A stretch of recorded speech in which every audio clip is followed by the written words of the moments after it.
I sighed and changed the subject. Ma still wanted to win every argument. She would never, ever change.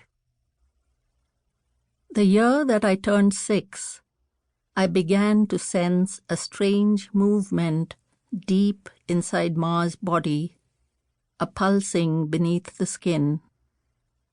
Yes, certainly, there was a difference. I, who was so sensitive to every nuance in my mother, could feel it every time I climbed into her lap. Ma sat motionless in the veranda, and her hands, normally busy with knitting or hemming, darning or cutting, lay quiet on the folds of her sari.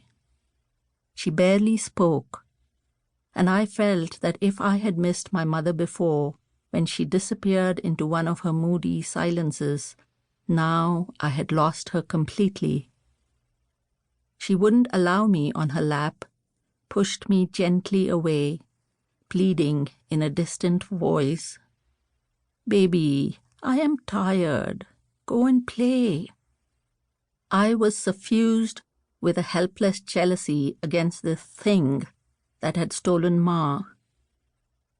Not even my father's hug, his stories about the man-eater of Kantabhanji, the elephant who fell in love with the steam engine, the beehives hanging like upside-down palaces beneath a forest bridge, none of these stories diminished my hurt. "Noni," said Dada, "come, I will tell you about the Lakshman Jhula bridge. That bridge is hundreds of years old, it is said, made of rope and wood and prayers. It swings thin as a dream over the river Ganga, thundering down a rocky gorge, and on the underside of the bridge is a city of bees.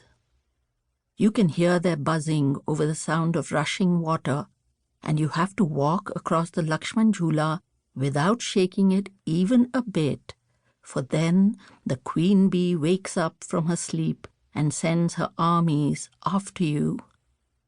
Noni, are you listening?" I closed my ears to my father's tale and asked instead, "Dada, why is Ma so quiet?" Perhaps I would run away. Then Ma would rise from her silence and wail after me, "My darling, come back." I packed my Meenu doll, a toothbrush, and the chocolate bar Dada had bought from Billy Moria Uncle's petrol bunk. "Where are you going, my kishmish?"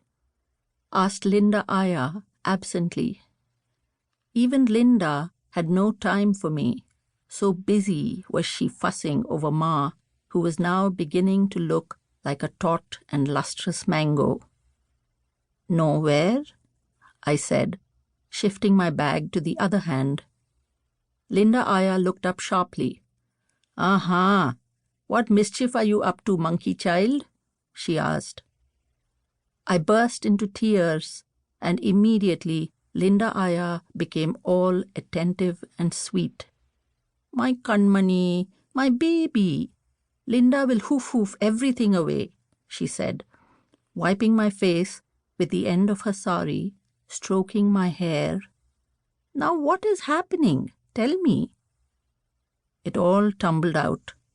Ma had gone away somewhere. Only a ghost lived in her body. When Dada went out of town on line duty, I was allowed to sleep in Ma's room.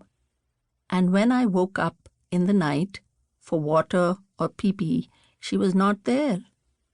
The veranda door was open, and when I thought I was going to dry up from thirst, the ghost wandered in, pretending to be my mother.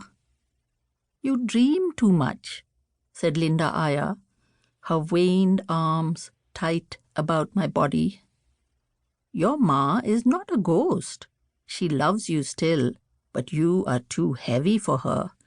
She has a baby inside her tummy now, my sugar bit."